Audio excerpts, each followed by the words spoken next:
And we're back, everybody. Dr. Edmund, welcome to the show. Thank you, Amy. I am so thrilled to dive into this conversation because I know you're an expert on so many things. And I definitely want to tap into this integration of the feminine and masculine that we're all seeking to do. And it seems to be the big game of life, right? Navigating the polarities and finding that Goldilocks spot, particularly Awakening Aphrodite, which, as you know, is a big part of my story, is calling her back in. So before we dive into some boots on the ground details, would you like to give any updates on where you're at now? I love that you're in Idaho. Like we were saying, everybody seemed to be meeting lately is in Idaho. But let's talk about kind of just some of the highlights of what brought you to where you are today. Yeah. Well, Paul Chek brought me to where we are today. And God bless him. He's a beautiful soul. You know, talk about authentic and working that polarity of masculine and feminine. He's got the sweetest look in his eyes that's like a child. And, yet he can lift 1 million pounds. So there's that great sweetness and strength and balance. And Jared Pickard is another.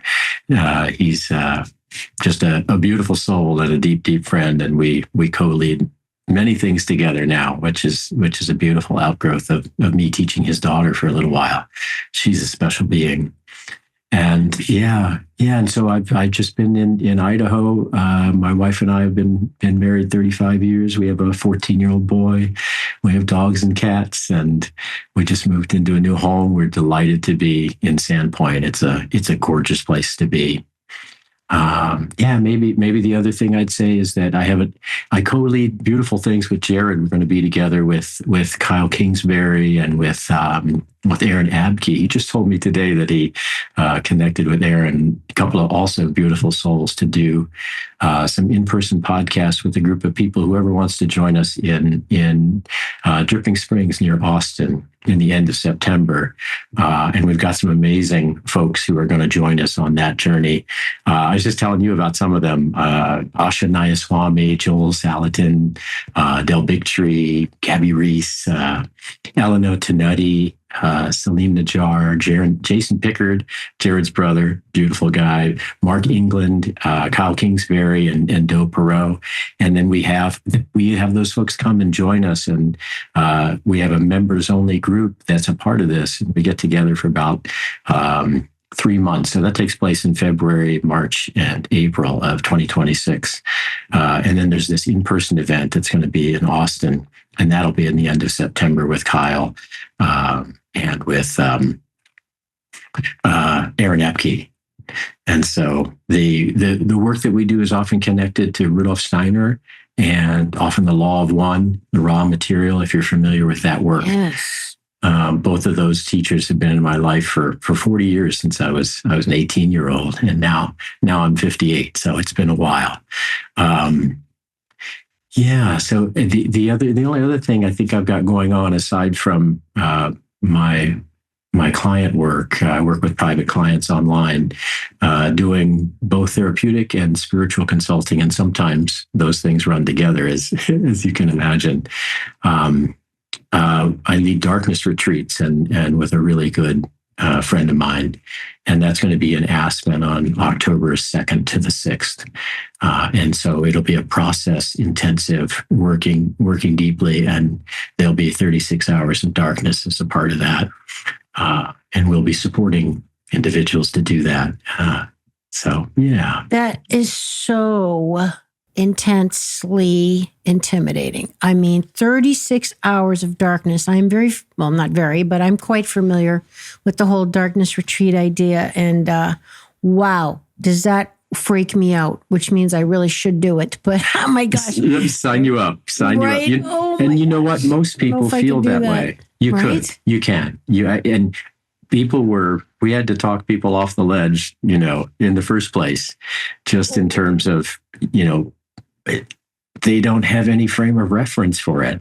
but they all moved through it. We had about a dozen the last time we did it. We worked with small groups, because we're really attentive to them. We attend to whatever's happening during that time. But they all amazed themselves at how beautiful it was, how deep it was. Actually, how all of their ideas and fears about what it wasn't any of those things. And I can tell you, because I've spent 7 days underground, just in silence and darkness and fasting, and it is such a blessing. It is such a beautiful thing. Okay, how? Tell us what were some of the revelations and some of the benefit of it?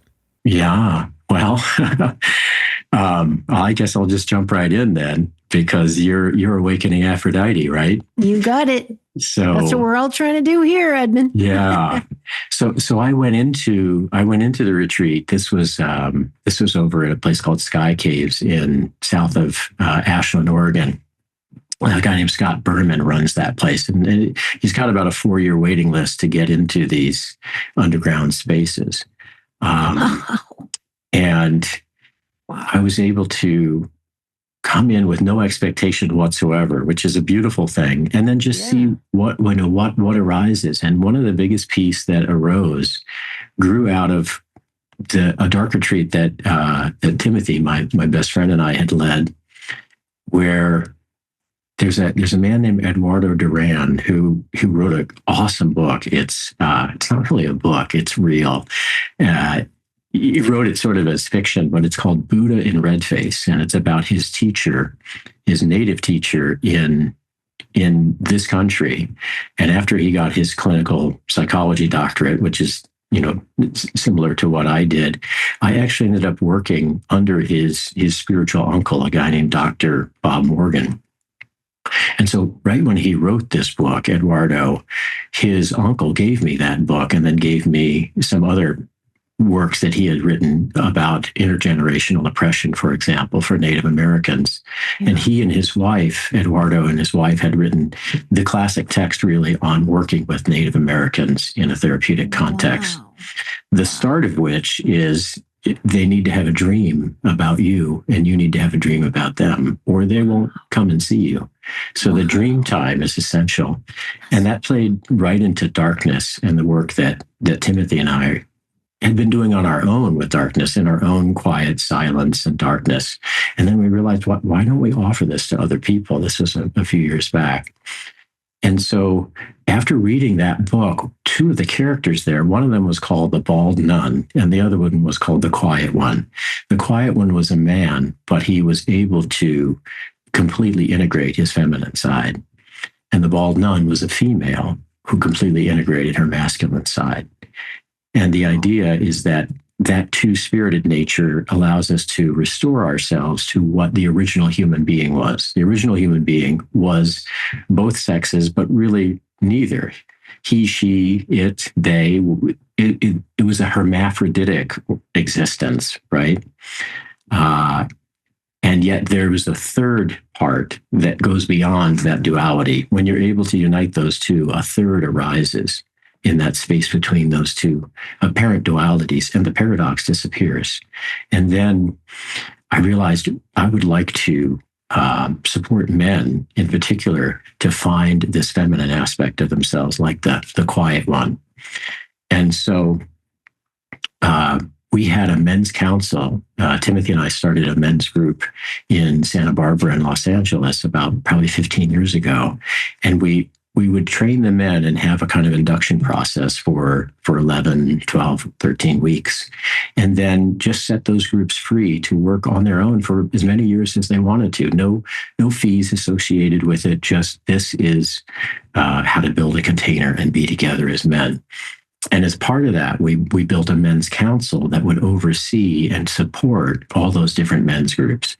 And so we invited this men's council to come together in Aspen, and I invited them. I what do you call that? Video or voice recorded. Audio text. Yeah. Well, I recorded the whole book and I sent it. Audio book. Okay. So I sent. I'm not the world's best, as Jared always laughs Neither at am me. I.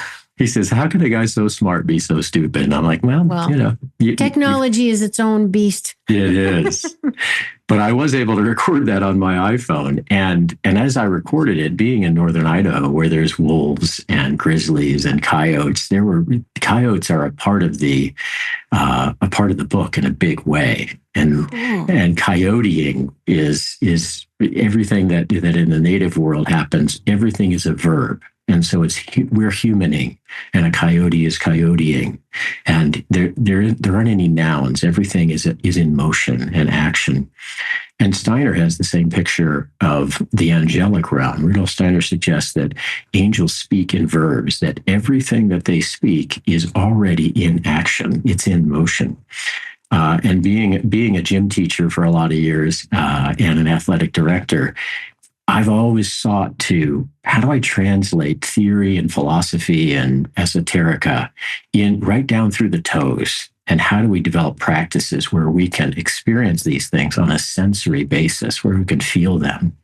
So I said to these men, please listen to this book, but also listen to Lolita Devi. There's a book which you will love if you're not aware of it. Daniel Odier is the author's name, Odier, and he wrote a book called Tantric Quest, An Encounter with Absolute Love. And he sought everywhere, all around the world, for a tantric teacher when he was in his 20s. And he found her, Lolita Devi, way up high in the mountains. And he learned from her the art of Tantra, which is not what everybody thinks it is. And if you read this book, you'll find out really what it is. And her lineage goes back 7,000 years to the Indus Valley. Yeah. Mm-hmm. Amazing. And so what I did was wanted to offer Lolita Devi as a female teacher, and then Terence, who was Eduardo Duran's teacher, as a male exemplar, and have them come be together in these men's minds that run the men's council. And then I invited them to wear jewelry and scarf and hat or dress. It doesn't matter, but something from a sacred grandmother in their lineage from an ancestor. Mm-hmm. And so to come with walking in that way, ask that ancestor to teach you how to walk on Mother Earth, to teach your heart how to feel like the feminine side of yourself, and bring that into your darkness time, bring that into your retreat. And we all did that. And it was just the most beautiful thing. My mother's name is Suzanne. She passed about 10 years ago now. And so I wore a scarf of hers, and I wore a bracelet of hers. And those things spoke to me. And I have always had a tremendous relationship with her. She loved babies. She wanted to just pop out 100 of them and just be a mom. That was her ideal. And she was a powerful businesswoman as well. And so, yeah, just so much to honor about her gifts. And she loved people. She was able to connect with anyone authentically and carry so much love. And so she's given me that gift to be able to love even the worst in people, or maybe especially the worst in people, because that's the thing that needs love, right? And so we did that journey together. And I realized that was a long preamble, but now I'll take you into that darkness that I did underground there. That's what arose for me, is that previous darkness journey. I just kept myself open. And then I realized I know I've done a lot of work around this masculine feminine piece, but I know there's more. And so please just show me. And what happens in darkness is there's this melatonin dump for the first 72 hours. And there could be a lot of sleepiness. That happens for a lot of people. It never happens for me for some reason. I'm completely lucid and sharp. But around day 3, there's a full-blown visioning that happens completely on its own, where when my eyes are open or they're closed, I see the same visions because I'm in complete blackness and I'm in complete silence. And I even had Scott turn off there was a very quiet motor I could hear off in the distance. He said, well, that's the air that flows through underneath so that you get airflow. I said, I don't want it. I don't want anything electric, anything humming. I just need silence. And so in that deep silence and darkness in in the womb of the mother, all of a sudden I started seeing goddesses just everywhere I looked, and each one was different, and they were very distinctive initially. It was this around the left side of the face, there was this jet black hair like a raven, and a porcelain face, and then this kind of almost like a wing of a raven that her hair was coming down over toward the left eye. And but each one was different, and each one felt different, and all of them were just in a sort of a very quiet inward looking at me space, looking at me through me, right? You mean there were multiple goddesses? Oh, they were everywhere. They were everywhere not just the left side? Yeah. I just mean the left side of the face had this like wing of a raven. Okay. But there were, yeah, I mean, how many were there? Probably everywhere I looked. I never counted, but yeah, I'd imagine maybe 33 or something like that. It feels about right. But then all of a sudden, they were all in my periphery. In the front of me, there was this beautiful, full-bodied, if you've ever seen the Venus de Milo or the ancient pictures of the goddesses, just completely full-bodied, almost as round as the earth. And this woman was like that, this presence. And she was the only one that was in front, and all the others were off to the side. And I heard this voice saying, "This is you." And I never had that experience before. And so I bowed in supplication and I said, "Wow. Are you me? And if you are, I invite you in to me." And she was me. And that presence moved into me. So she was no longer outside of me. And all of a sudden I was completely inhabiting that fullness, that roundness. My skin became softer when I touched it. I could feel my feet as a feminine foot. And I didn't have any visual, outward visual. It was all an inner visual. And so it was like, it's hard to describe it. It's like a visual in complete darkness. It always comes with a feeling. It's a complete mood that is a part of that visual. And there's a quality to the silence around me that shifts, that becomes, I can only call it sacred. It's like, I thought it was silent before, but now it's really silent. It's like the bottom drops out. And just like the melatonin dump that I didn't have, I didn't lose orientation to time or space in there. I have a very strong sense of those things. I think probably because I've been such a movement teacher for all these years, especially the movement of the sacred. How do I do that? And so I was oriented, and I spent the day in that unified space, because the masculine part of me was present fully and noticing, but it was willing to step aside and not be felt in a way, just to let this other presence be so fully embodying me. And the only other time I had experienced something that strongly was when I first met my wife. We looked into each other's eyes and we saw our past lives together. And we saw the lives where I had been a female and she had been this big, for example, ruddy-faced Viking, and I was this beautiful woman. And it was very similar to the way this woman looked, except I was much more sort of delicate looking in that Norse time, and this woman was just incredibly full, or this goddess. And I remember after we had this image, my wife and I looking into each other's eyes, we made love together. And I could feel that I was a woman and she was a man right in that moment. I could feel energetically. And again, I had never had that experience with women before that. No girlfriends or women that I had been with.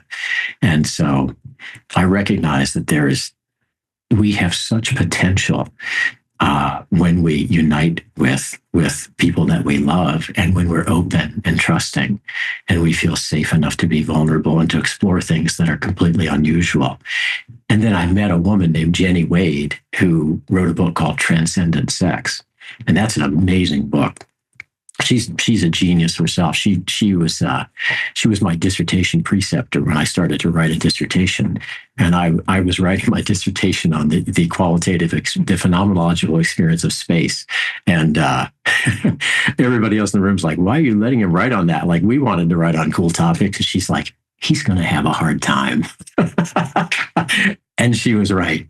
I was the first one to finish my grad school courses. I finished a semester early. And so I thought, oh, I'm on top of the world. I'm just going to pop out this dissertation. And then 3 years later, I'm still trying to figure out what's the phenomenon. I can't even say it anymore. What's the quality of space? And so I was probably one of the last ones to finish the dissertation instead of the first. But it was a beautiful experience. And reading her book, I realized we've got a long way to go in our ability to truly experience sex on all of the energy levels, and that it's possible to experience a kind of a sacramental union that provides orgasm. Might be the word, but it's not even close. It's a whole energetic, subtle experience for me, with a woman that is sustained, and that lets you realize that the physical first chakra orgasm just can't even hold a candle to it. I do want to touch back on some of the points you made, but we've got to stay on the sex thing for a second. So a lot of us have heard about, the heteroscamos, right? The masculine, feminine uniting, and this concept that is so foreign to our modern culture of how the female was always revered as the vessel of the divine, and the way the masculine would access the divine was through, even how literally the shape of the entrance of churches and synagogues or wherever they would worship was the shape of the Vesica Pisces, right? Which is like, the opening of the cervix or the vagina or what have you. And, that is just completely gone nowadays in the desecration of the female, and, sex being a first chakra issue and all that. But how can the modern person kind of get back to understanding about that, and women finding that respect? I mean, not to get too much on a tangent, but even like when you go on social media and especially when you go on social media. Right. I mean, these girls that have millions sometimes of followers, because it's all booty and ass shots, and some of them are downright naked. I'm like, what is happening? And like, this is approved of and like rewarded, and anyway, I don't want to get too down, but you know what I'm trying to say? Like, I mean, Edward, how can women and men find our way back to really what it was supposed to be and can be? Yeah. Well, first of all, it's not on the women. It's not on the women. If you read Rion Eisler's book, the Chalice and the Blade, and I heard her speak. Oh, yeah. Classic. And she also has a book that's a companion to that called The Partnership Way. Oh, I know that one. So the Chalice and the Blade is one of the most scholarly books I've ever come across. Her research is second to none. And, she talks about how we had this 5,000-year dominator detour. Yeah. And the dominator detour is not about the women, because whenever we've had matriarchal societies, we have led together collaboratively, because women just do that. They're built for that. And so one of the things I try to help men understand is many esoteric streams suggest that we tend to have what's called a cosmic midnight, which is 1,000-year cycle. So we come into birth and we live for 80, 90, 100 years. And then we take some time off to reflect on that experience, and then we're born again. Well, if you're a man, then your next life is most generally female. And the idea is, of course, to get the maximum experience out of the duality of Earth's experience, third density experience. And duality is a huge part of that. And so if I say that and a man understands that, then I say, then I want you to think about this pretty clearly. That means you were a woman last time, and you're going to be a woman next time. What kind of world do you want to build? Not just for women, but for yourself. What sort of world do you want to move into at this point when you're a man that you're building for all the women who are going to be there? And what I mean by all the women is all the men that you're looking at on this planet. So that we don't swing back to the other direction and the women who have been oppressed on the planet, the half of our population, now feels like they have a sense of power. And it's very difficult not to swing to the other polarity if you have felt powerless in your previous incarnation. But I'm going to interject, because push back a little bit, Edward, because what would you say to the man, though, that perhaps falsely thinking that women have all the power? What are you talking about? They get the sex card and, they're the ones who, they're the ones with the power. You're totally all wet, Edward. Mm-hmm. Yeah. But what I would say to them is even that kind of thinking already creates a kind of a loss of the reality of half of us as feminine. Right. As a man. And I would just say to that man, by saying that to me in the way you've just said it, you have shown me that you have given away half of your power and you're weak. And who would want to have sex with you? Right. There's half of you here. Your capacity for intimacy with yourself, not with her. That's what's sexy to her. If you have intimacy with yourself, if you have a dialogue with yourself, if you're able to have that feminine connection and drop into that, and you bring that masculine, who wouldn't want to be with you? Who wouldn't want to exchange energy? It's basically an energy exchange of love. There's not a woman on the planet who wouldn't say yes to that. But Edmund, how many people do you think are not half of us here? I mean, my show was about bringing back that half, which I've done a better job of integrating. Certainly not 100%, but I'm a lot closer than I was. But, so many of us are polarized, like we aren't in touch. Yeah, here's a practical exercise. One of the reasons that I taught kids for so many years is because they're open. Right. And so I remember taking a group of kids. These were 8th grade kids. So boys and girls, probably 36 of them or something. And we were on the beach. We went to, what is that called? Baja, or down in Mexico on the mainland, just down south, where we could be in really warm water, celebrate the years they had had together before they went off to high school. Nice. And the boys were boys, you know what I mean? They were football players and rowdy and doing crazy stuff together. I don't even want to get into it, but you know what boys do. They do jackass stuff, right? They get into a canister and roll off a cliff and just absolutely batshit crazy. And then there are the girls. And we had this night where after we'd gone shopping for the day, the girls had all gotten saris.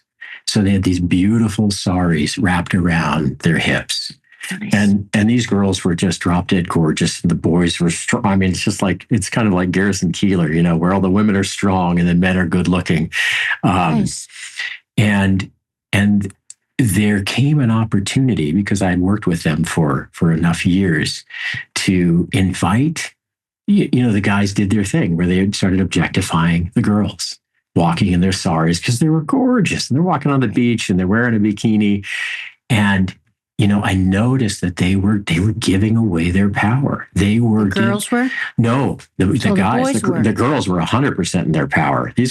They had a teacher, a female teacher, who was one of the brightest and strongest personalities I've ever met. Amazing. She was off the charts. So the girls were completely empowered. Nice. They would put those boys wherever they needed to be. Good to hear. Yeah, it's possible.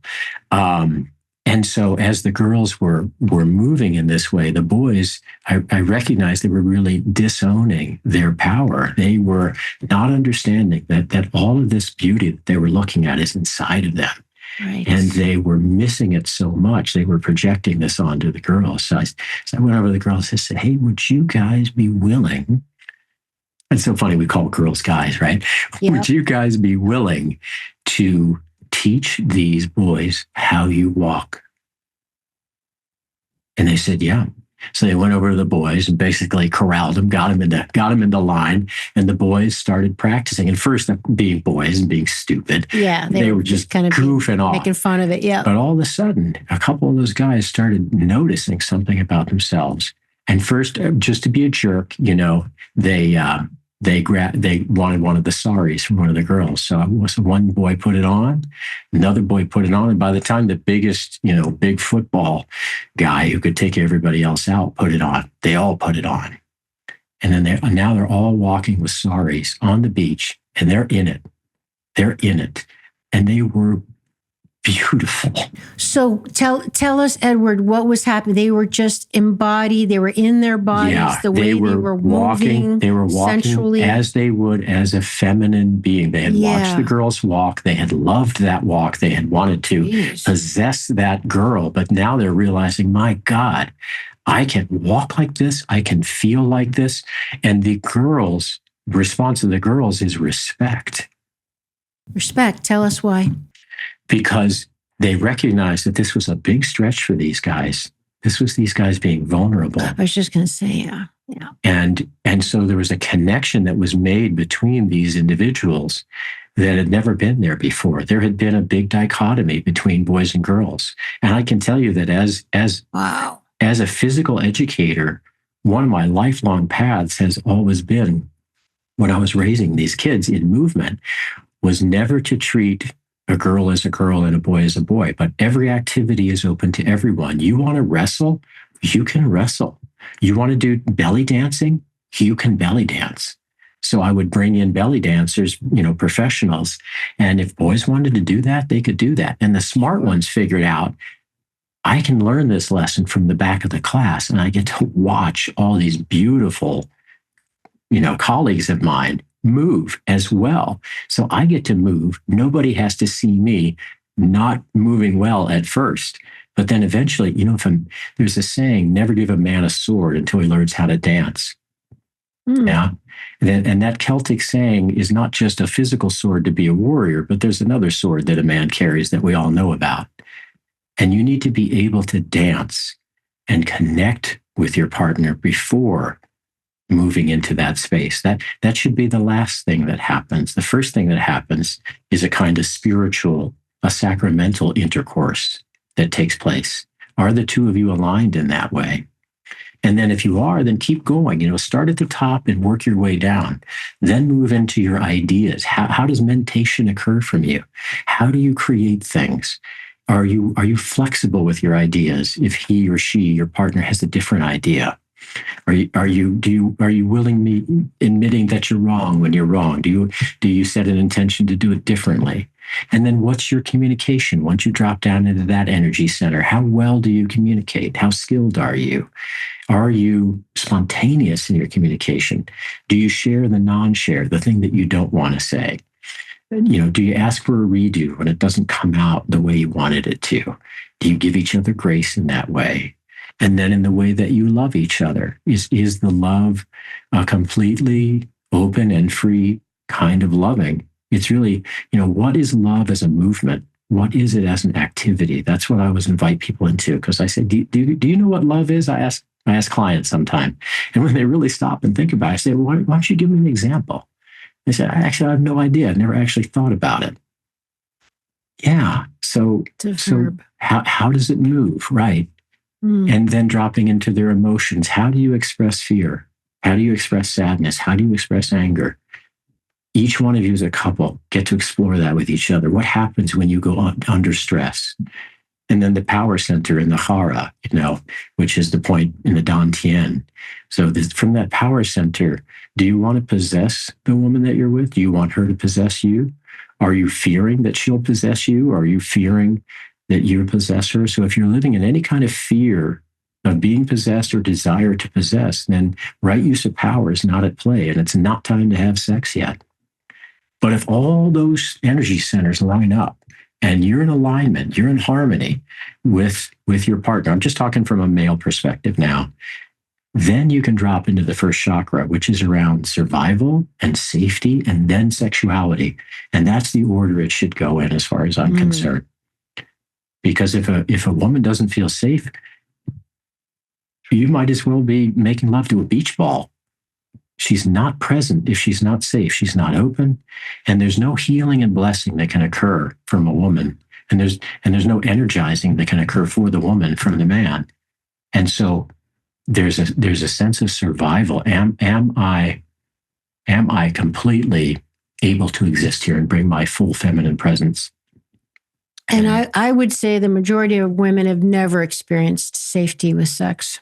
Yeah, and so I would say, yeah. I mean, looking statistically at most cultures, 1 in 3 women has been violated in some way, and in certain domains and environments, it's 1 to 2, and as you said, on social media, the objectification, particularly of the female, and at such an early age, is rampant, and so. 25% of 12-year-olds consistently have seen pornography, which is de facto sex without love. And so sex without love is a mechanical function, and it's dehumanizing for both. Right. For both. And so what we have is a tremendous opportunity to work with youth in a way where we teach them to dance, where with the men, we teach them to walk with that feminine way and to get to experience, more importantly, the respect that comes to them, to the women who are looking on. When the women see them dance, when the women see them being able to move in that fluid way, they see beauty. They see themselves reflected, and that the man can see that as sacred. And as you said, the vesica piscis, I mean, everything is the doorway to the divine, and the woman is that. And the feminine is that. And too often we conflate and we say feminine is woman. That's the biggest error we could make. Or to say masculine is male. We're looking for harmony within each individual. And so I look at you and I say, what aspects of the feminine, as I look at you as a woman, have I not integrated? Explain that a little bit more. When you say, as in what is she reflecting about myself? Yeah. So for example, I'm just going to make this up, right? Mm-hmm. But I'm looking at you right now and I see what comes up to my heart right now as I look at you is I see self-care for your skin. I notice that. And the first thing I notice is my skin is dry right now. I've been to the beach and I didn't care for it. So instead of losing myself in, wow, look at this beautiful porcelain skin of this woman, I say, what can I do to take the next step in my own self-care, my own femininity? I can put on lotion as a man. And a lot of men, I mean, it's the craziest thing, but a lot of men are like, well, lotion is what women do. Self-care is what women do. That's not who I am and not what I do. Well, who taught you that? You want to be around for your woman for another 50, 60 years? Then put some freaking lotion on your skin so you don't get melanoma and shuffle off this mortal coil. And your self-care then connects you to the women, because women see this man knows how to care for himself. He knows how to care for me. So the idea is the other person in our space, Edward, is a reflection. So it gives us an opportunity to learn about ourselves. Because like in your example, you were noticing skin, and it was an opportunity for you to think of your own skin, to think of, hey, maybe I could do a little better. And it gets deeper. I can also learn my own masculine deepening from you. So for example, there was a moment where you said, I'm going to challenge you here, Edmund. Yeah. Right? You remember that moment? Yep. That's a masculine quality. And so I see how you do that as a woman, how you bring your feminine and how you bring your masculine. You know, we did a prayer before we started. Yeah. And, I was listening to the quality of your voice. And even in talking to you right now, I'm speaking to you differently than I've talked on other podcasts. Why? Because we opened ourselves in prayer together. We had a sacramental kind of communion. Yeah. And that's huge. That makes all the difference in how we communicate right now because of our, yeah. And why is that? Because I felt shifted. Yeah. I felt That's shifted. why I do it. Yeah, I do too. I felt vulnerable. Mm-hmm. And I still feel vulnerable. I like that feeling because I think it's a great strength to feel vulnerable. That's rare. That's rare. You like it. Most people don't. It's a scary place to be. You know, the saying, it requires tremendous courage to feel vulnerable. What's hitting me right now is you talked about the vulva, and the word vulnerable and vulva come from the same place. Oh, I never thought of that. That's so true. Yeah. Oh my God, it's so obvious. And I never thought of that of all the years I've been deep diving this. Amazing. So the feminine in us is always vulnerable. True. But there's a power in that vulnerability that often goes unrecognized, because that openness is why the feminine in us, in men and women, is the conduit to the spiritual, to inspiration, to intuition, to imagination. That's where it comes from in us. The masculine doesn't get that. The masculine pounds the metal and makes the sword and initiates, and is very much an earth-centric perspective. Okay. So if we all are both in our essence, you know, like you taught the young boys to tap into the feminine in them and the way they walked. And I wouldn't say I did. I'd say the girls did. The girls did. Let's be honest. You facilitated it. You gave them the opportunity, which they did, which is very impressive. It is. Yeah. So why would we need another person? You know, just to reflect that. If it's already in us, why would you still want to be with your wife? Why would someone still seek a partner if these qualities are already within us? Yeah. Well, I mean, what that would do, I'm not far along the path, right? And I've been working at this for 40 years.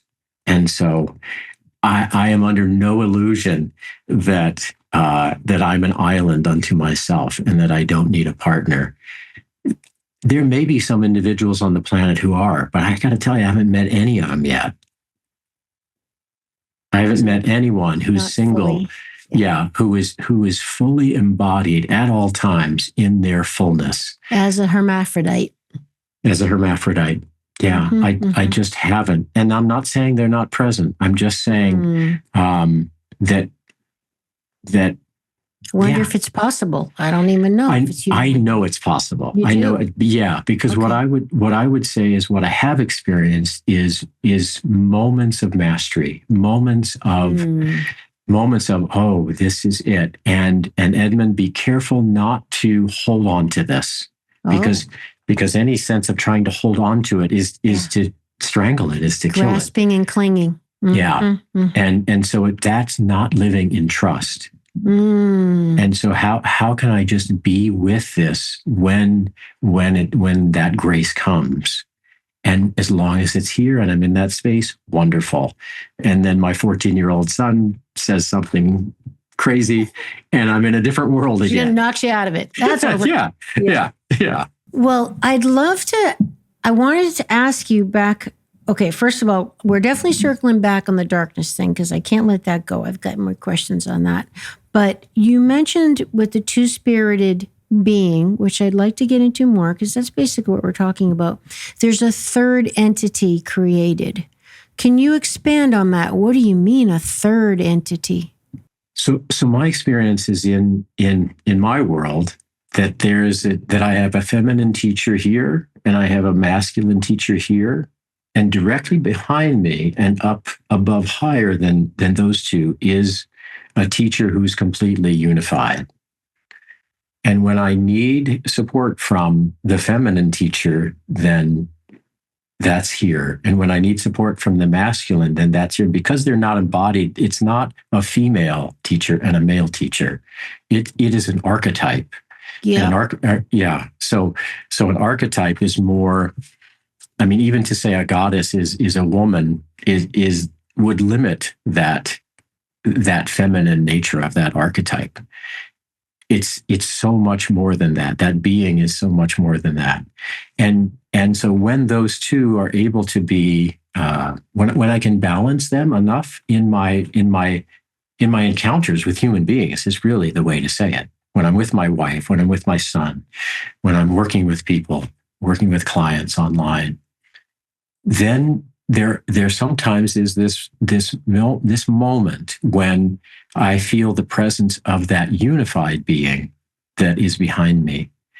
And that's what I mean by a third presence. There's always for me the separation, because I have to be able to have that freedom to work from one or the other when I'm working with people. Because as you said, a lot of men have no idea this is even a possibility for them, nor do women have the idea that the masculine possibility is there for them. And I'm not talking about a woman who comes into the workforce and has to act like a man. That's Thank you. not Thank you. what I'm talking about. That's not it. Yep. A woman is a woman, and she is masculine inside and has this capacity to be completely balanced in a woman's body. That's awesome. And there's this beautiful book called Herland. You ever heard of Charlotte Perkins Gilman? You got to read this book. You got more books. Herland. Okay. So what happens with Charlotte Perkins Gilman is she also wrote this short story you may have heard of called The Yellow Wallpaper, which is a chilling. I'm getting chills just remembering it. These were books that I read when I was a kid, when I went to college, and I decided to take a women's studies course. And I took the course thinking, well, I'm a boy, like 17, 18, whatever, and I don't know anything about women. Like I know about my mom and my sisters. Yeah. And I know about girls at school, but not much. I mean, really pretty 17. Stupid, pretty stuck on stupid. And so obviously, like maybe half of these people are going to be women who are in the course because they want to learn more about themselves, and the other half are going to be men. So I walk in the door. Nope. And there's 87 women. I'm sure. Yeah. And there's me. And there's the Alice McDonald. God bless her. A woman. Yeah. Dr. McDonald. And man, the conversation was all bubbly and everybody was talking to everybody else. And the moment I walked in that door, you could hear a pin drop. Oh my gosh. And the daggers that I got, it was like the enemy. But you know what? It's okay, because that gave me the understanding right in that moment of, my God, how far do we have to go? Right. Because here's a young man who is wanting to learn, wanting to understand more about himself and more about the partners he's going to have. Mm-hmm. And so I just quietly sat down in the back of the room, and I just remember Dr. McDonald, Alice, looking at me like, I'm going to burn a hole right through you. Oh no. Oh yeah. It was, she was not welcoming, to say the least. How'd it go? Well, did it turn around by the end of the semester? It totally turned around. Awesome. It totally turned around. We were we had to interview a woman who had, done something in her life that was an exemplar for you. And so, because I had already felt this kind of energy from her, I walked right up to her. I said, I'd like to interview you. Cool. And she looked at me for a moment like, no way, right? And then it was this kind of guarded, okay, right? Like, I'll teach this young guy. And we ended up really dropping in together. And she realized he wants the same thing all the women in this room want. He's sincere, yeah. Which is to understand himself. And so once she shifted, then the tenor of the whole group shifted. But I got to hear things like women saying, yeah, I had sex with my boyfriend the other day and I had an orgasm. I was like, bonus. I had never heard things like that before. You never heard of people having orgasms? No, I never heard of the fact that women have sex and never have an orgasm in their relationships. Yeah, the majority don't have orgasms. Right. But as a 17-year-old, I just operated on the assumption that sex was around mutually orgasming. That was how would I know any different? Right. That's the kind of thing I got opened up to, is like, and this is something that men need to know. Yeah. And to hear it and to go, okay, what's happening here? How can, and so all that's to say, I read Herland and The Yellow Wallpaper. I read Andrea Dworkin's Woman Hating book, which, wow, was that an intense book. I read Rita Mae Brown's Ruby Fruit Jungle, which that opened my eyes. I read The Lonely Passion of Judith Hearn by I can't remember this guy's name, but this was amazing because it was a young man who wrote about the passion of a woman. And this is a beautiful exemplar of a man who understood feminine nature. No, it's called The Lonely Passion of Judith Hearn. And I read Madame Bovary, and it was just, the book list was amazing. And it was so informative. But Herland was about 3 men. And one was a very gentle, feminine guy, and one was a super masculine guy. Yeah. And then the one who wrote it was more balanced and in the middle.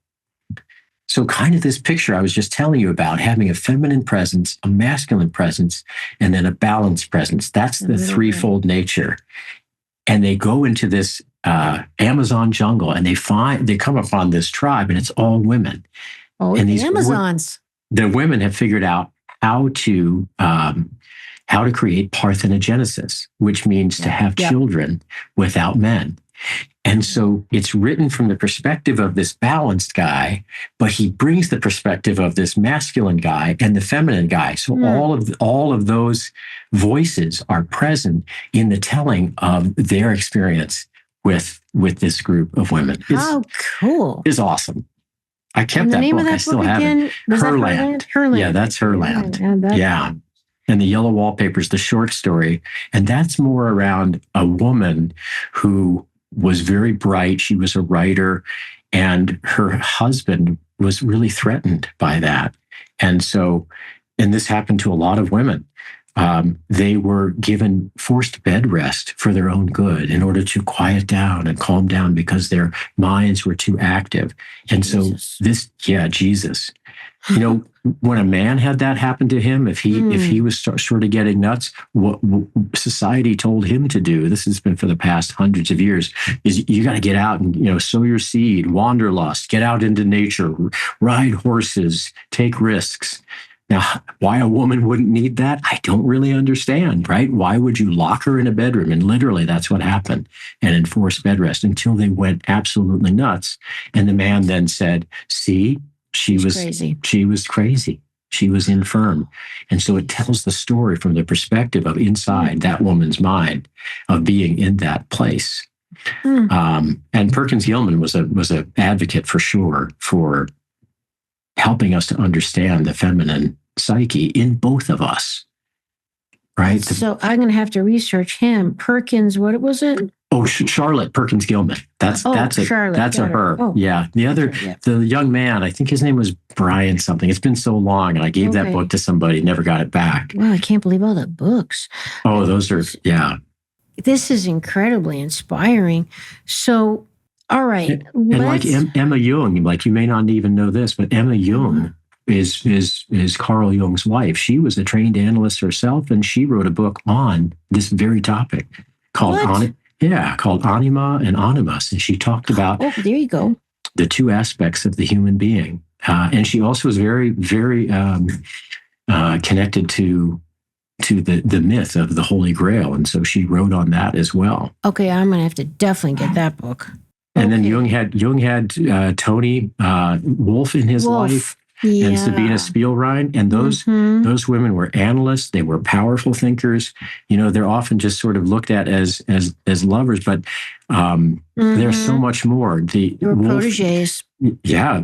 Not just protégés. They brought things that Jung could never bring. And that's why he brought the notion of the quaternity. There's always this Father, Son, and Holy Spirit. But he brought very clearly that the feminine element is the fourth element. And the Holy Spirit herself is probably feminine, so it's balanced. That's what I found in my research. But Mary Magdalene's the highest initiate of the Christ. She was the one that understood the most. That's why she was the closest. We always say, John was the most beloved and so forth. That all was cut out of history because it's history, not her story. Her whole gospel's missing. Yeah. Many people think that she was his teacher. She was trained in the school of Isis, which is called, they were called whores. They were not whores. They were high spiritual initiates. Yeah. They knew the subtlety of intelligent infinity, and they helped him maintain his existence on the planet as a result of that. That their energetic connection allowed that. That wasn't about, were they lovers or not? It's just the silliest question on the planet. Yeah. What happened between Much more them than that. allowed that Christ principle to remain inside a human body that the Jews had cultivated for 42 generations so that it could withstand the force of that light. And she was a huge force in that. She was an equal force in that. That's one of the highest mysteries on the planet. So what do you think happened to it? I mean, we know there's this gospel that she wrote, and of course she's been completely maligned and said to be a prostitute and just all that. I mean, what do you think happened to those mystery teachings? And do you think it's somewhere? It is somewhere. I can promise you that those tantrikas are still on the planet. Have you ever read Anastasia? That makes me feel better to think they are. No, they are, and they've been underground for 7,000 years. You've got to be ready. And you've got to want to find them. That's why read the Tantric Quest, the encounter with absolute. Because Daniel Odier learned that teaching from Lolita Devi. Now he's in his 80s and he still works with couples and individuals. Ooh, I wonder if he'll come on the show. He might. You'd have to have an interpreter because he's French. Oh, I don't know how I do that. Well, you could figure it out and it'd probably be awesome. Right. Okay, but his books are translated to English, obviously. Yeah. He has a book on Shakti, and he has a book. But the Tantric Quest, just because it's such a beautiful picture of a female master. Right. And the other one is Anastasia of the Ringing Cedars. You familiar with that one? No. Anastasia is most likely from a shamanistic Tibetan line that actually came originally out of Atlantis and in the diaspora before Atlantis was sunk. She was given an indication, not she herself, but her lineage to move. She went to Siberia basically, and she has the gift, like the Paul Chek gift, right, of a remote vision. Except she uses her gift for dakshas around the planet, which is individuals with small garden plots who are trying to live sustainably. And she has the capacity. Yeah, you've got to read this book. It's me. It's you. Yeah. So she has the capacity to see what it is you're working with and then to inspire you through dreams and visions and suggestions. That's one of her main reasons for being. Okay, her book is called Anastasia. Anastasia. You can find it for free online. There is an 8-book series, and you'll love this because this cigar smoking, cognac drinking, big tycoon Russian businessman has this fleet of ships, and he wants to go up and plunder Mother Earth, do something, and he comes upon this woman who's basically naked in the forest, and she's naked all year long in the Siberian tundra. And she has no coldness whatsoever. She's going to say, yikes, it's freezing. It's not freezing for her. She's completely connected. She's so hot. And she's so hot. And she's beautiful. And so he sees her, and his picture is, even though he's got a wife and kids, like a lot of these other guys, like, I'm taking her, right? I'm taking her. Yeah. And he wakes up from a long period of unconsciousness in the middle of a meadow after thinking he's going to take her. He reaches toward her. Like a lot of native stories where you see white buffalo woman appears on the mountain, and the young brave thinks he's just going to take this woman, and he ends up into being a pile of ashes. This is the Kali Ma. I've heard this. Mm-hmm. I've heard this story. Yeah. Well, so what happens is he doesn't end up as a pile of ashes, but he recognizes, I don't think this is the kind of woman that I'm just going to get to take. And he recognizes, wow, I have something to learn from her. And so he becomes a student of hers. Cool. It's a little bit like the picture, if you've ever heard the Bodhisattva who was gang raped in the back of a truck by 8 men. Talk about vulnerable. She kept her heart open the whole time and loved them and radiated love to them. They had never experienced that because rape is an act of violence, not of sex. And power, yeah. And so those 8 men followed her. They became her disciples. How in the world did she do that? Right. That's the question. You have to disassociate. It's so traumatic. You just check out of your body when that happens. I think that would be one possibility, but I think there's a practice of not dissociating, but being in such a place of understanding that these intergenerational traumas that lead men in particular to create these acts of violence and act them out. They're being acted through by their own lack of being able to integrate that intergenerational trauma, to turn back up toward the ancestors who lived that way. And they have that sort of genetic and environment proclivity. And an individual who's able to recognize that, see that in those men, see that they are not men in that moment. They're tools. They're objects themselves. And so that's the only way they can objectify someone else, is they've already objectified themselves. They've already dehumanized and become mechanistic. And so the only capacity to change that is this feeling. Yeah. And at first they didn't even know what hit them. They don't understand what's happening. Energetically, they expect a certain kind of response from a female, and they're not getting it from this one. Right. And then they transform. No, it's okay. They transform.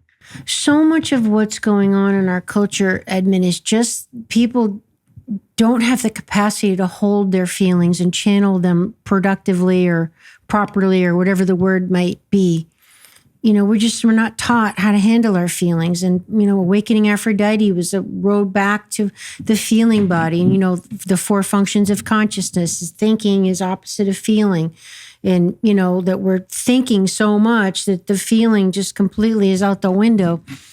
How would you direct us to kind of bring back online our feeling function? Yeah. Well, first of all, that's such a great question, because what I notice is I think about, the teachings that Steiner was able to give me. He recognized early on that there's a big difference between the masculine intellect principle and the feminine intelligence principle. Oh. And intelligence combines the heart with the mind. It actually allows the mind to, if you've ever seen the Blemmies, they're Blemmys. The Blemmies actually have their heads removed and they carry them in front of their hearts. And if you look in ancient cultures like I don't know, where have I seen them? Like Ethiopian culture and ancient Greek culture, you'll see these figures, and there'll be a male Blemmies with a male head in front of his heart, and he's walking along with his partner, a female, and she has her head. And the idea is that the head becomes a servant to the heart, and that a lot of research that we've learned recently confirms this, that the heart actually has thinking neurons in it. Yeah, the heart has a nervous system. It has its own nervous system. Yeah. And that nervous system is one of infinite intelligence, whereas the head, again, it's a masculine principle, so it's limited to earth-centric thinking. So for example, geometry would only hold good for 1 million miles, or spatial research. But the intelligence is infinite, which means that it comes from the periphery toward us. It's that vesica piscis, it's that womb. It's that great container that's always moving toward us from the periphery, which is the counter movement to the masculine principle in us, which is always interjecting and penetrating, initiating, moving from here and feeling like I have to do this. The other is, this moves through me. This moves through me. And then eventually this moves as me and I move as this. So we're back to the verbs. Yeah. So instead of the life by me, which in some cases is entirely necessary. It's not that we cast it away. We need to take initiative sometimes. But this other has a kind of infinite power and transformative, metamorphic nature to it. It's always new. And that's terrifying, actually, initially, because we never know. The masculine principle wants to know and predict and control. Yeah. The feminine principle accepts. And she is the mystery. And she is the mystery. Yeah. And that's why it's so uncomfortable for us to be there. Yeah. And so Steiner has this picture that he helps really clearly develop, that human beings, not a man or a woman, that this kind of heart intelligence is what we're able to develop now, finally in evolution. And we can recognize the limitations of the brain as a reflective apparatus of the intellect, which is almost always egotistical in nature, that this part is collaborative. In a way it's matriarchal, but that would be to really not capture the essence of what it is. It's so much more than that. And well, it's like, it's really a return to it because, before we kind of went through civilization, we were much more right brain centered. And it's like we completely cut that off. And now it's like we're coming full circle back to integrating that back online. Yeah. And so now it's like we get the benefits of adding that back, but not trashing the left brain. Right, of course. Right? Yeah. But there's been that tendency of that movement from one. That's the right. Dual tendency because we have a feeling of safety and certainty in that, but that's an illusion. Right. When we're really paying attention, we should always be a slight bit terrified. That's life. Life is. Right. And so much of it is clinging on the certainty, right? Trying to control, trying to make sure. Oh man, it's like what's going to happen right here between you and me in this next moment? Can you tell me? I don't know. Right. Well, even with what just happened with us, Edmund, we were supposed to record the other day, and my little dog had a seizure. So talk about clinging for certainty. I was out of my mind. So there's your. Wow. It's so funny how when we don't have certainty and we're in a crisis or a panic or a stressful situation, that right brain goes right out the window. I was completely like, okay, my masculine just kicked in and I was like, all right, what are we going to do? Keys, jacket, shoes, there was no, let me take a breath, tap in and feel what's happening here, my higher self. I'm going to admit it. And gosh, maybe if I was more evolved, I would have been able to do that. But it's so hard when you're emotional like that. That's my baby. I completely lost my marbles. And what's beautiful about that is even in the moment when you were saying, whatever it was, probably like in the hour before, you're like, gosh, I really am not in a mode and not in a presence of mind. I thought to myself, well, today is Tuesday. And when you look at the root of Tuesday from more ancient languages, it's Mardi. Mardi is Tuesday. That's Mars Day. Right. And I thought this is interesting that we're going to talk about the feminine on Mars Day. It's a wonderful compliment. And then you said, well, I'm available Friday, which is Vendredi, like the vulnerability. It's Aphrodite's day. It's Venus. It's Aphrodite. And it's Freya. Mary. It's Sophia and Freya. And all, she of 1,000 names, Isis and Venus and Ishtar and Kali and Minerva. The names are all the names of the one.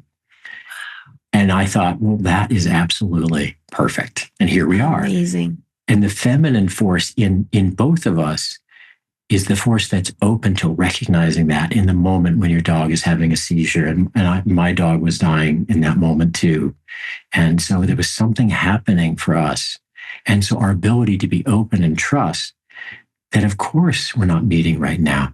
And whenever we meet is exactly when we need to meet. That's a feminine principle.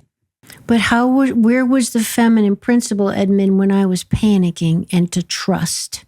I wasn't trusting. I was afraid and I was in crisis. So how could I have navigated that better? The beautiful thing about the feminine principle is it's never going to intercede. It's going to be present and always available, but it's not going to say, hey, get your shit together, snap yourself out of it. Right. That's a masculine principle. Yep. The feminine waits to be called upon, waits to be received. And so when you're not in a space of receiving, it's simply not available. And it comes when you're ready. It comes in answer to a call. Okay, see, I love this so much. This is so powerful. To take it a step further, the feminine waits to be received, to be called. I love that. But I'd love for you to qualify for us how there's a difference between being passive and actively receptive. Thank you. Go ahead with that, please, because this is very important. Okay, it It's doesn't mean very you're a important. doormat, ladies. No. It doesn't mean you're just, No. oh, well, I'm just going to trust it's all going to work out and you lay down and go to sleep for 4 days, So go ahead. Yeah.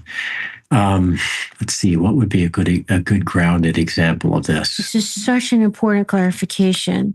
So I'm part of this men's group. There are about 65 men in a men's group that I'm a part of. And we meet every Wednesday for 4 hours from 6 to 10 p.m. And we invite. In person? Yeah. Wow, yeah. Cool. Here locally. And this is only a town of like 9,000. That's so amazing. And it's a 20-year-old group. And so there was this young man, he's probably in his 20s, and he wanted to do a healing journey because he had a lot of things coming up for himself. And so he was asked, well, which man in the group do you feel safe being your leader? And he said, Edmund. So I stood up and we started working together. So this other man came behind him and held him down as his father has basically held him down. This is a big guy who held him. Then another man came in front of him, because we have a group of men to work with, and put his hand on his heart.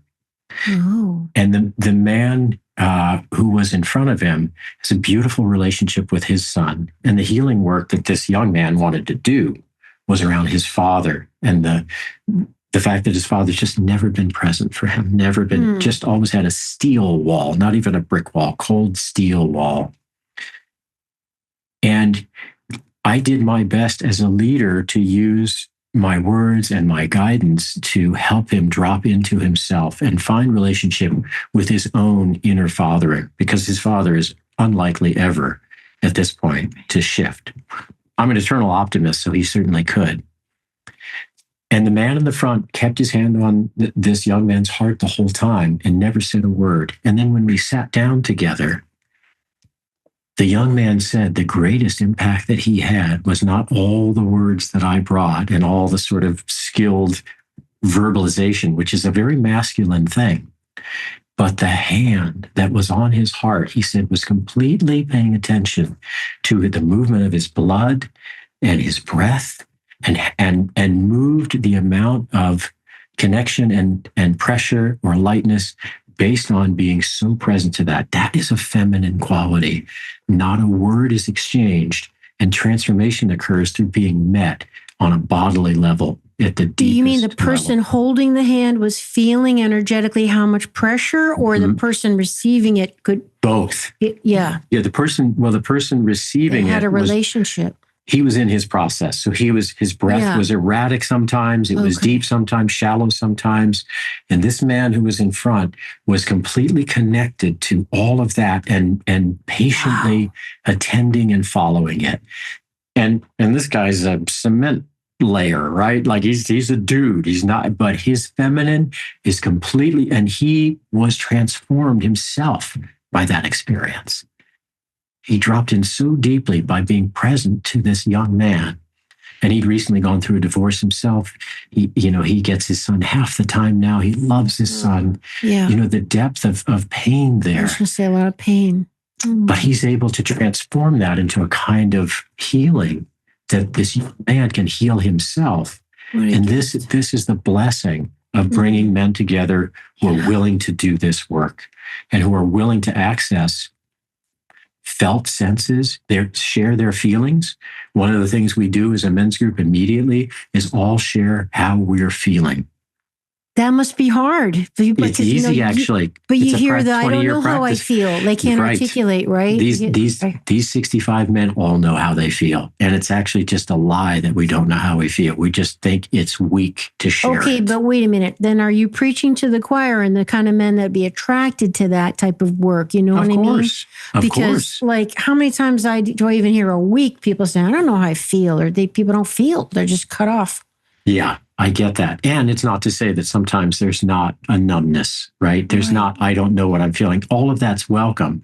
I'm just saying when we move around the circle and we recognize that I have 3 feelings going on. I'm feeling sad, I'm feeling angry, and I'm feeling shame. Wow. And I'm here. That's powerful. And all the other men just have a welcome into the circle. So it's a quick move around. And then when we go into the next level of sharing, there's more space for exploring what those feelings are arising from. Is it from your marriage? Is it from your children? Is it from your work? Is it from your life path that you can't figure out? So all those things are welcome in the context of how I feel. And then as soon as possible, we get that man into some somatic state, some movement state. So you say you're angry. Where do you feel that in your body? And the man says, on my shoulders. It feels like a dead weight. Okay, would you be willing to stand up? He stands up, and a 300-pound guy just full of muscle just basically puts himself in that heavy state. Tell us exactly how much pressure you're feeling. We're just going to take that over for you. And that man is now standing there talking, feeling that weight and talking from that place. And if some other sensation arises, another man stands up and helps take over that. So the man can stay in his process, and he can stay in his body and stay in his feelings, which are traditionally thought of as very feminine. Yep. But I got to tell you, in Northern Idaho, most of these guys are twice my size. They're huge, and they're so willing to explore this. There's something about, I don't know what's in the water here. Yes, but like I told you in the beginning, something's pulling me to Idaho. Constantly. I'm telling you what, I think you would find your place. It's pretty amazing. I know you got a 250-year-old spot there, and that's pretty awesome. It's a special spot, but who maybe knows? you need two spots. That would, yeah, I like that. I like what you're thinking. Well, my next spot for sure, I think would be, there's reasons why I had to stay in the northern New England. I actually looked in California. I wanted to be near Paul, and of course Florida. I'm a beach girl. I'm not a winter girl. Winters I barely survived, but let's just stay on that a minute, because this is so powerful, your work with men. And the majority of the listeners and viewers of Awakening Aphrodite are female, but we have a lot of men. I'd love for you to share with us, what do you want the women to know about these men, the men's groups? What are their struggles, Edward? What are they ashamed to admit to the female? They all have to keep it together, right? And provide and protect. And there's so many demands for men. And it's, they're not allowed to feel because they don't want to be wussies and all this stuff. I mean, what do you think the women should know about the men? Well, one thing that I would recommend is in the moment when a man, some men will be together with their wives for 30 years, and it's kind of a badge of honor that they've never cried, for example. Wow. Right? And so in the moments when a woman feels that there is something arising for a man, if they're feeling it, which almost always has been my experience that they are, to say to the man in that moment, God, you know what I'm noticing right now is I feel incredibly close to you. When he's being vulnerable like that. Yeah. So and I feel incredibly safe. I'm noticing how safe I feel. And honey, it's not that I didn't feel safe with you before, right? I mean, there have been moments where I'm like, whoa, but I am dropped into such a place of feeling completely able to be myself right now, because it feels like you're doing that. Wow. If a man hears that and he feels, God, my wife feels connected to me, and then he notices, I feel connected to her. I don't feel like I have to come around her, be the provider. He feels safe with her. Yeah, he gets to be so-called weak. But is that, just like you said, that passive moment? God, that's not passive. No. There's so much activity going on when a man is actually feeling his feelings. I just got goosebumps. It's so powerful. It's not passive. It's not weak. Mm-hmm. And so just letting a man have that, and then a woman reflecting back to him, I feel safe with you. I feel a deeper level of respect for you. How supportive to hear that. Hello, right. Right. Oh my God. And so welcoming that, because a woman feels that when a man drops a little bit into his feeling, or when he drops into confusion, for example, I don't know is a weak place for a man, right? Right? The man has to know all the answers. My wife asked me something, I'm going to answer. No, you don't have to. Actually, what she wants is the truth. And I think it's because a lot of women would be afraid if their man doesn't have it together. Right. And she'll project that, which he picks up on. Yeah, right. Yep. So he's agreed to take her projection. Yeah. That she doesn't need to know the answers because he's got them. And now we're back to the 50s trophy wife and the man who is just wearing a suit of armor around his heart. So the man feels safe with a woman responding like that. And then it's up to them, Edward, to navigate together, because it's like, where do they find their footing? If neither one has got their footing. She knows she's got her footing. Yeah. Okay. She knows. She always knows. She always knows everything. She knows if there's an affair. She knows. Yeah. She knows, she feels, she can't not feel. Like, can she numb out? Yeah, she can, but it's going to take a lot of alcohol or some cocaine or whatever. Kind of addiction, work. Shopping, getting lost in spiritual literature and spiritual bypassing. Living through the kids, no longer living as a support to them as an adult, but now actually taking from them. Right? Yeah. All of that is all possible, and all possible for the man. But in her natural state, the woman has enough of that feminine, because that's the majority of what they come in with before they start to balance it with the masculine. And I'm overgeneralizing, and please, I know that there are plenty of masculine women and feminine men, but I'm just saying the predominance of what we're talking about now, the archetypes that we're talking about in this limited conversation, because I'm hearing, the world that we're in is we have such a freedom and flexibility of expressing ourselves now, and I celebrate that. So I just want to say, you get to be you, right? Amen. Yep. And yay, and we all get to learn from that, even if we freaking hate it. Fine. You hate it, but that person gets to be them. It's just like a woman gets to choose. It's a woman's body. If a woman wants to have a baby, she's the one carrying it. Who gets to decide? You're going to tell me as a man, if all of a sudden I started carrying a being in my body, you get to decide whether I keep it or not? Probably over my dead body. Yeah. Right? Yeah. So just like turn the tables and think, how would I be in that situation? But anyway, I'm off of my soapbox now. No, it's so important. That quality of a woman knowing the next steps, because that feminine is there. And if a man can follow that, we have a bad taste in our mouth when we hear the word obey.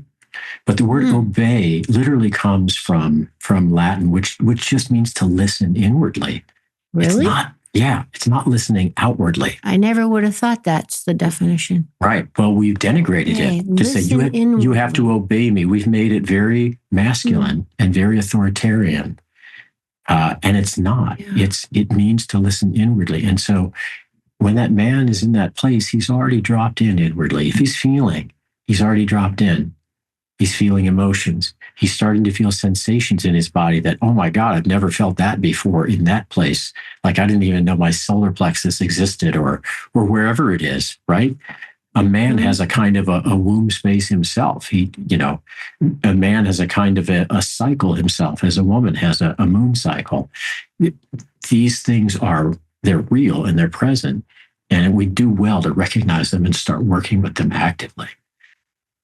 This is so amazing. Once he drops into that space, he can allow, it's not just that she is the guide.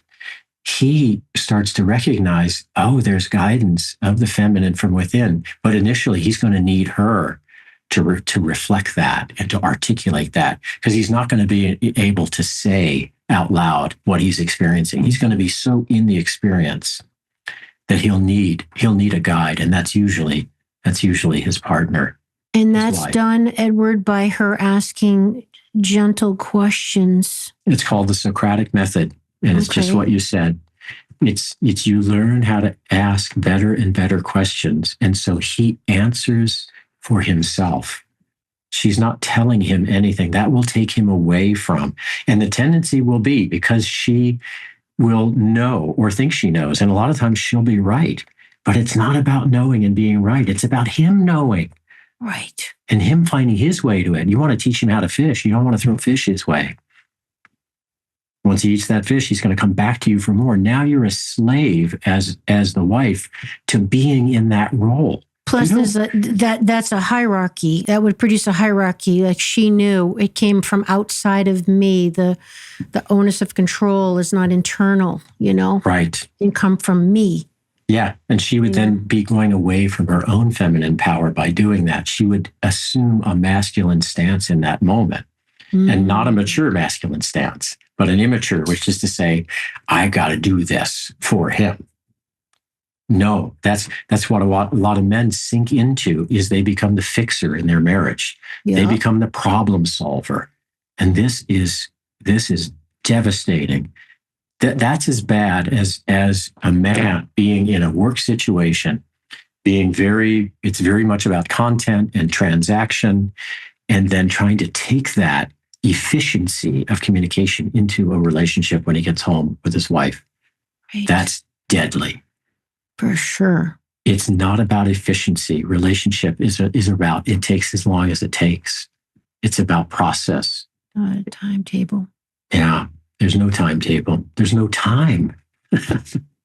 It's a timeless process. Yeah. I've got to get your take on, you've mentioned a lot about being in your power, the girls on the beach, the feminine power, her losing her feminine power if she gets into the masculine question. I'd love just to hear, what do you think, can you nail down, what is the feminine power? How is a female in her power, Edward? How is a male in his power? The first thing that comes up to me in terms of the feminine power is the Tao. Okay. The power of water. Water inhabits the lowest spot on the planet. It always seeks the place of deepest humility, right? And yet, beautiful. Water overcomes all. You can't actually see water, just like you can't see light. You can see the surfaces that reflect it. But if you were just to see water with no earth, you wouldn't see it. That's true. It is a crystal. And that's the feminine power. And what is a crystal? It's a regularized force. It can't be splintered. You can't splinter a crystal when it's completely regularized. It's whole in itself. And a crystal lives in the space between the rock realm of Mother Gaia and the plant realm. Why? Because a crystal is able to grow. So it lives in that liminal space. You asked about that third space between masculine and feminine. There's a spiritual space that I'm talking about, and that's a crystalline space. And when you're able to recognize the power of water in that way and crystallize your own energy centers from the top down, from the bottom up, or from the heart up and down, then that crystallization allows you to be radiant as a being, allows you to be the bodhisattva who loves those 8 rapists, allows you to speak your truth wherever and whenever you are, without artifice and without apology. And yet a crystal is, it's quiet, and there's space around it, and there's sacredness. And that's the feminine power that is all around me right now. It's always been present. It's primal. And a woman just has a natural affinity and relationship with that. She has a knowing. And that it's a force, I would say. You asked about the word power. Power actually feels kind of weak compared to, this is an unstoppable, infinite force. That is a feminine power, but it doesn't overwhelm anything at any time. It doesn't need to. It's infinite. It's infinitely force and power. I love everything you're saying, but it makes me think of all the women that just aren't in touch with that in the everyday, their crazy, overwhelmed world. Like you can't get from here to there, right? Yeah. You don't go from 0 to hero. You don't go from 0 to 100%. If you're not feeling that force, if you're starving, for example, you don't sit down and eat a 7-course meal. You literally will die. Okay. Yes, true. You take a crumb of food and you take a drop of water. Step by step. Step by step. And for someone who's been starving around their own power, that's enough. That is a world changer. And actually, that's the homeopathic incredible power of the feminine, is less is more. Right. The more subtle it is, the more powerful it is. You know, we have so much sort of banging and clanging around, and I hear this craziness around individuals starting to work with the Kundalini and saying they're having this incredibly intense experience and fireworks go off in their brain. And I say, then you didn't do the inner preparation that you needed to. You didn't respect the feminine serpent power of the Kundalini. This is a goddess beyond all goddesses. This is the goddess of intelligent infinity. This is your game changer. But if you come unprepared, you're like the one who approaches a white buffalo woman and thinks you're just going to take her and squeeze your energy centers up until you get this orgasmic experience with the Kundalini. And you are sorely mistaken. That's a very misguided approach. A path of reverence to that kind of feminine power, a kind of listening, a kind of purification first, and then a kind of preparation inwardly until you're ready, and then asking the heart to be the one that says you're ready, not your mind. Right. Then when the Kundalini arises, she's gentle because it's respect meeting respect. It's a bow meeting a bow. It's honor meeting honor. And all that fireworks and intensity is just a distraction and a danger to burn out energy centers that are lotus petals, for goodness sake. They're so delicate. You don't want to be pouring an ocean full of light through a lotus blossom. That's not intelligence. That's ignorance. And that's how powerful that feminine power is. Wow. Okay. So the feminine, the power of water, the Tao, the subtle strength, and the masculine. Masculine. What comes to me around the masculine? I think an interview with Laird Hamilton where we asked him a little bit about this. Okay, so you're a dad, you got 2 teenage girls, you got freaking Gabby Reese as your wife. Whoa, like talk about a powerhouse. She don't mess around. Like you have a lot amazing. more. Yeah. What would you say about fatherhood, about being a husband? And what kind of how is your masculine force represented there? And he said, you know what? He said, he just sort of looked around his house. He said, I got a big 8x8 beam in the middle of this house. And that house it's kept up by that beam. And it's quiet, doesn't move. It's not supposed to move. And sometimes, my girls come by and kick it just to make sure it's stable and it's still there. And that's a metaphor, of course, right? That's so true. And sometimes my wife comes by and she carves in it. She takes a big blade and just starts picking at it. And that beam is just there. That's perfect. Yeah, that's what everyone needs to hear. That's the masculine right there. Right. And I mean, just for fun, I'll give you when we interviewed Gabby, because we interviewed her last year, we asked her about relationship. And she said, every day Laird and I look at each other and we say, and I could tell most strongly, she says, do I want to be married to you today? Yeah.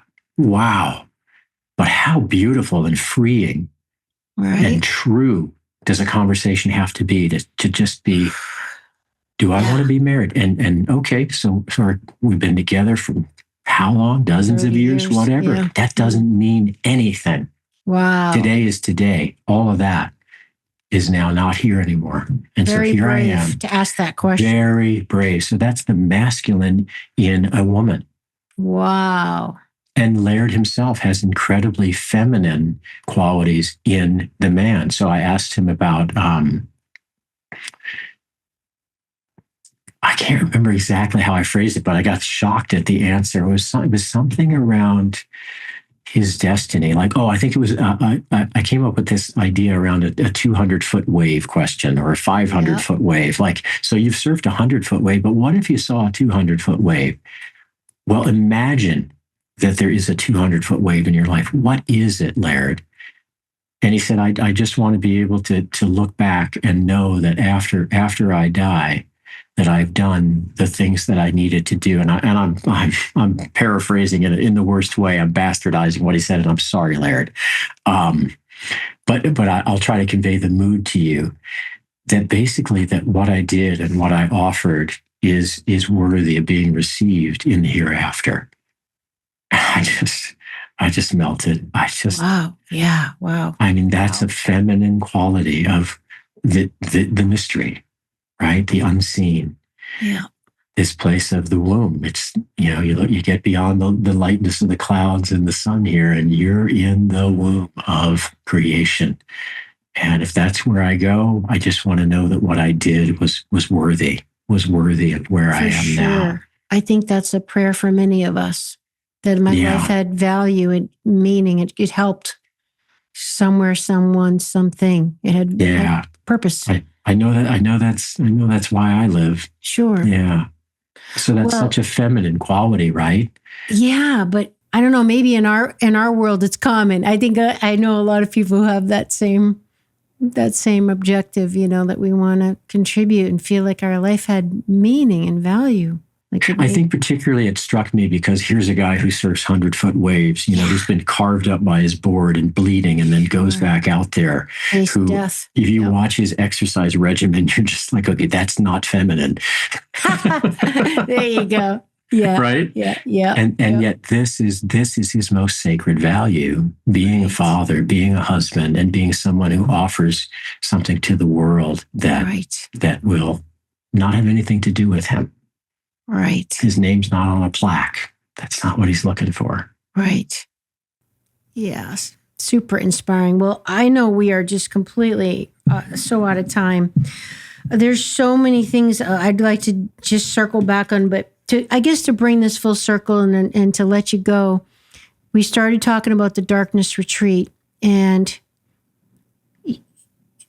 I think what I would imagine part of the effectiveness of it is because, and I think you did allude to it, if you didn't just say it literally, it's like you're kind of recreating the womb space, right? Like you're back in complete darkness. You had complete silence, complete isolation. And can you just give us the the highlights of what the benefit is and what in yourself and in leading for others? What are people getting out of it? What are the revelations and happening as a result? Yeah. I mean, I think in the interest of time and in not wanting to speak for anyone else, I'll just share an experience that I had. Okay. So in the very first darkness retreat that I did, I guess I did have some expectations, some hopes. It is that part of you that's kind of excited like a kid, and hoping like the roller coaster is going to be really cool, and none of that happened whatsoever.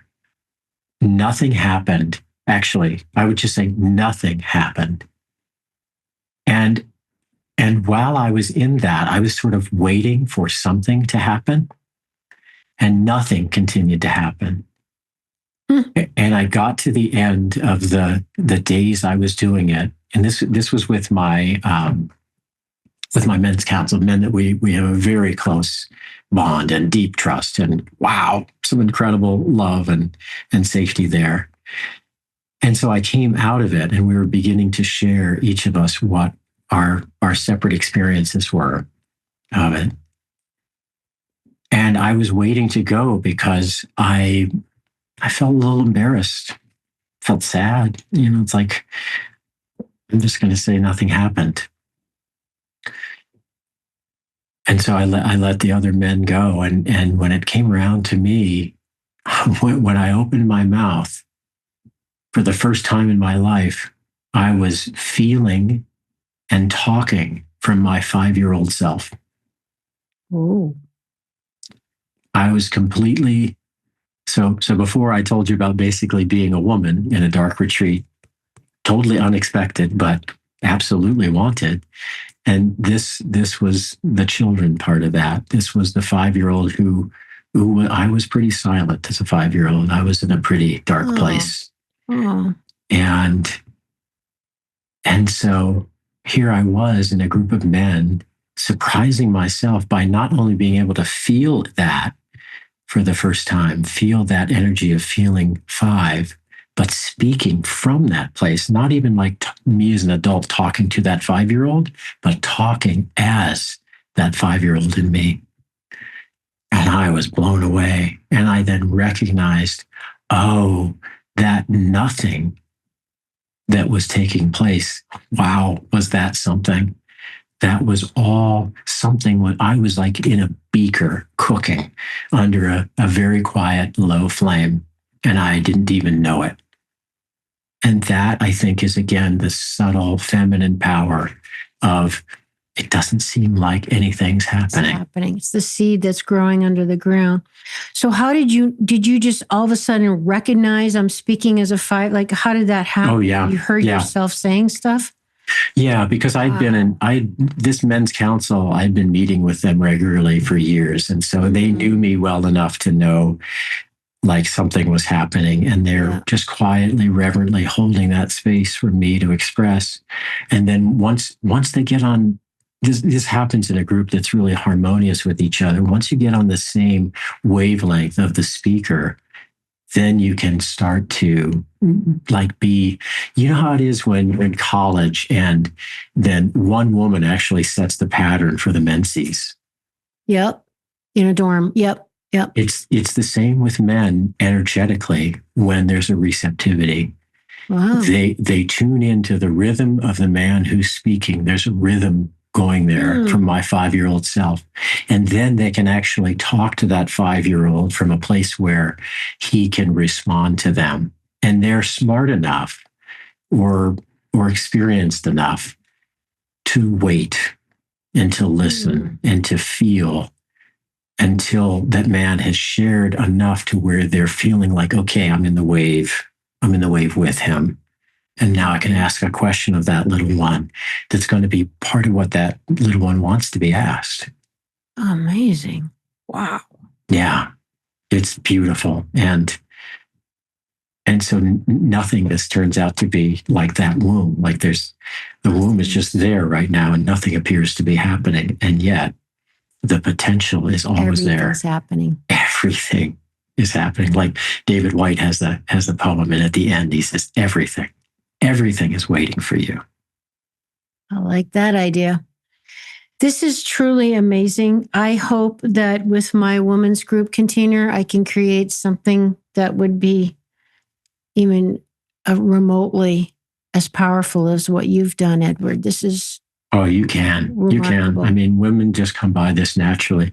The only thing that has to be overcome is the conditioning that the man has done, the objectifying. Who's smarter? Who's prettier? Who's more fit? Right? All of this stuff, and you just name it. You just name it and go, okay, let's notice that all this is what we've been conditioned into, and by naming it, you claim it, and you just go, okay, so that's here, and what else is here? Right. And then this whole other field opens up and you're off and running. And let's put that aside so we can dive in, I love that. Or just bring it in and welcome it and name it. As in our men's group, sometimes this beautiful guy, we do this thing where we say, we do a clearing together to start. Yep. So we all stand up together. And then we fold around the circle. So I would just turn to the next man and I would go all eye to eye with every man. And if there's anything in me that I need to clear with that man, then we do that before we start sharing together, before we become emotional, before we become embodied and do work, deep work embodied. Because if you're not clear with a man, you've got something running with him. Yeah. Then you're not fit to engage in the work. You need to name it, and you step in the middle with that man and you say, this is what I'm projecting onto you.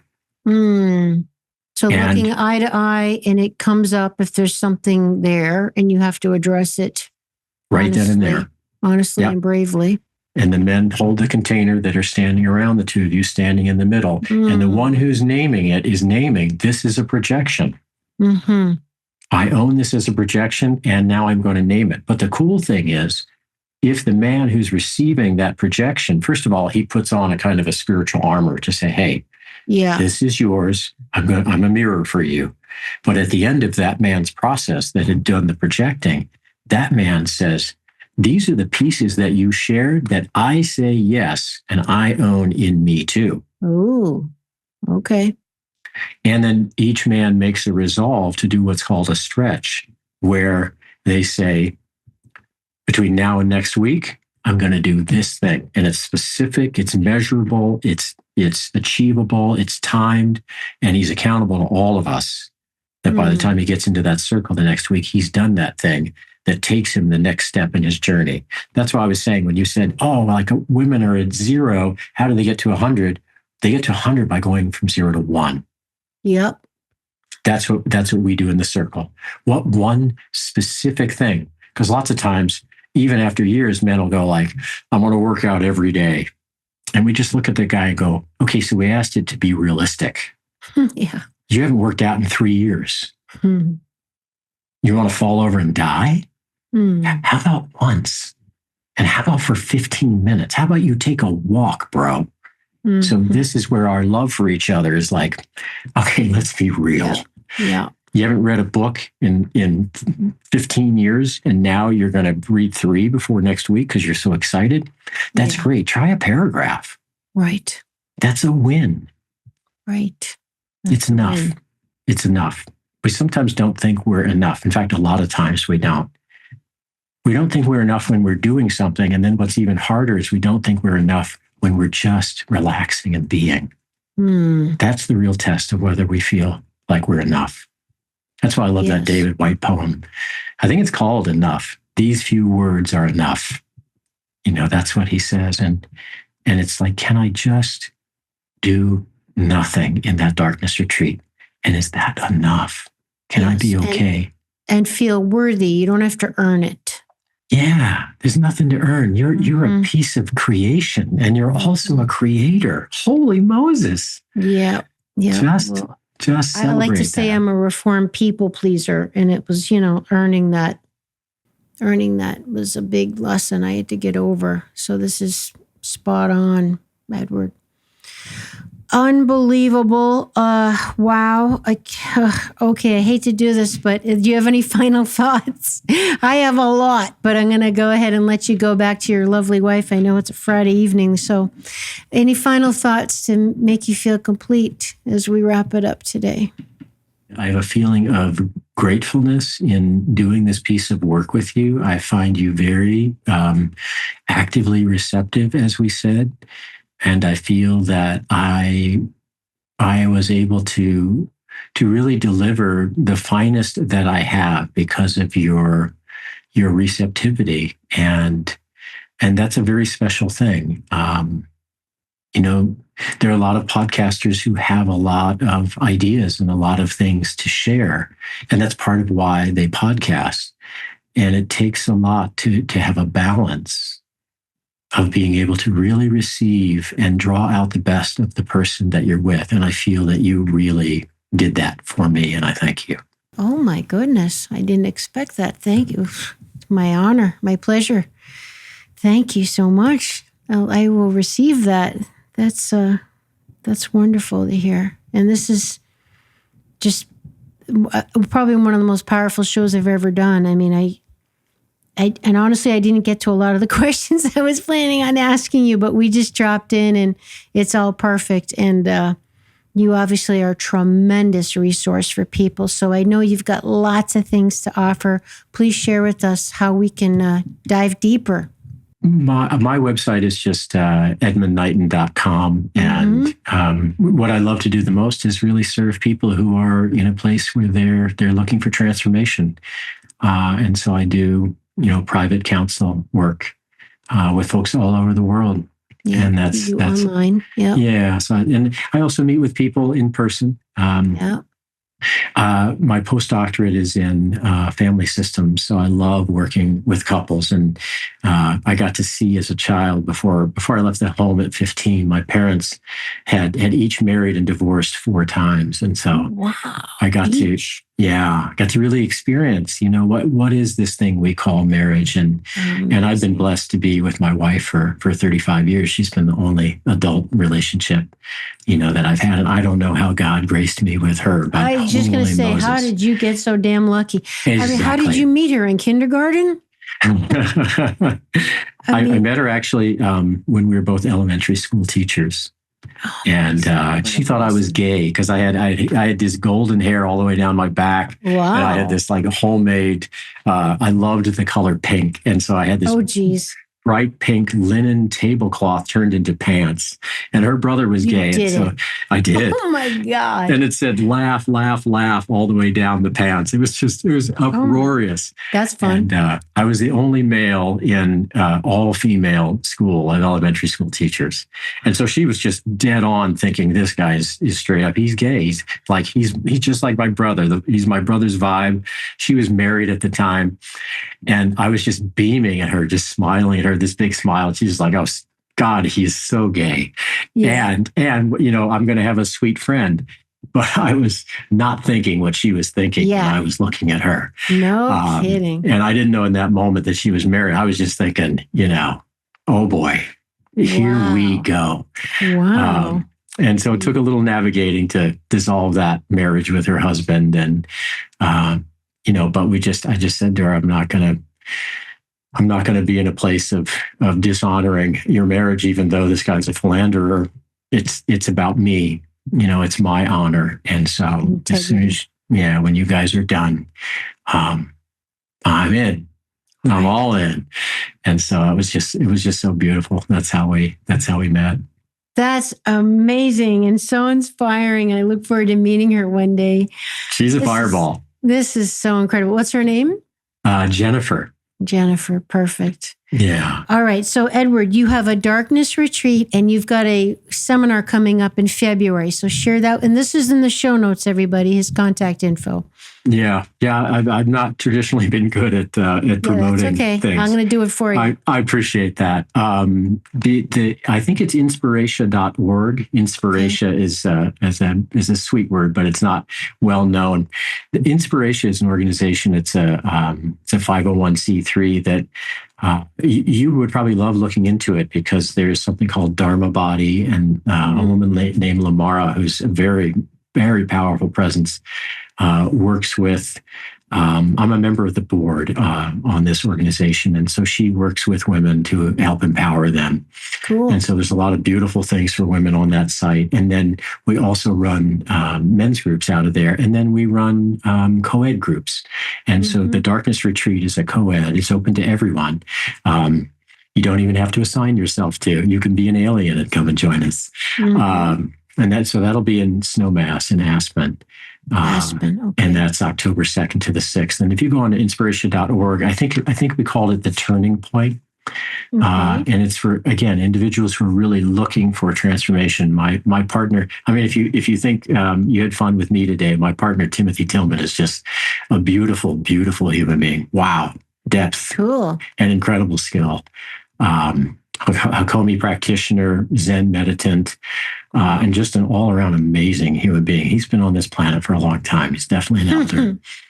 And then, in the end of September, if you go to I think it's Be Your Farm and Nature with Jared Pickard. With Jared, yeah. Yeah, and Jared is just another human being who has been such a blessing to me. There are lots of things that he is as a person that I need to learn in order to ground and center and and bring He's just been such a gift to me in my life, and so we're doing those pieces with people in person. Yeah, he was on my show. He was on Awakening Aphrodite. Yes, I saw that. Amazing guy. I should circle back with him.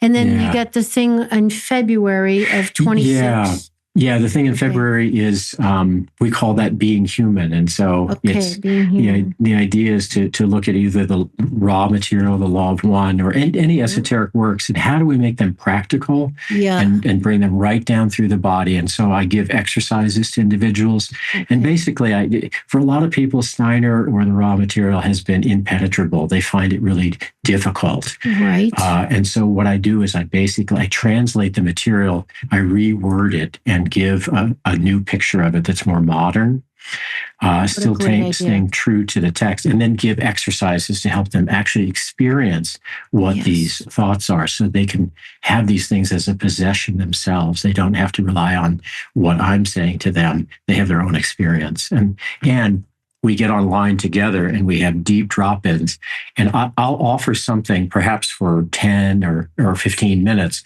I'm not a lecturer. I'm not interested in that. What I want is the group to be what's called a leaderless group, where everyone is a leader. Everyone has something to bring. And they all get a chance to lead a portion of the group. They all get a chance to share in open sharing times the progress that they're making with these exercises. So the focus is really on the material. How do we make it our own? How does it make us better at humaning? This is amazing. I'm so grateful for Paul for hooking me up with you. This is truly such a blessing. Yes. Love that guy. Yeah. I mean, he always knows when there's a certain person that I should circle with. And yeah. And I just saw, he wrote such a beautiful thing. And he was on vacation while he was doing it. He's like, I'm on vacation now. I'm like, geez, Paul, like you haven't been on vacation in how long, bro? Yeah. And you're writing this beautiful piece. So I'm going to have to reach out to him, but just let him know how much I love him. Yeah. Yeah. And thank God for, Penny and Angie, because there would be no vacation if they didn't pull him, extract him. Yeah. Yeah. And so thank God to them for so many other things. I spent a couple of days at his house and just got to see and feel who they are in person and with Mana and their kids. Right. And and not just the setup, but their capacity to be with themselves and each other. It's a wonderful model.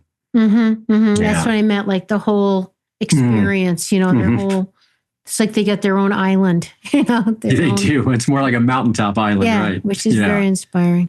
Yeah. Well, I look forward to doing that the same with you one day in person. I really do. I really look forward to being with you in person. And for the next step, this has been tremendous. What a blessing at the perfect time.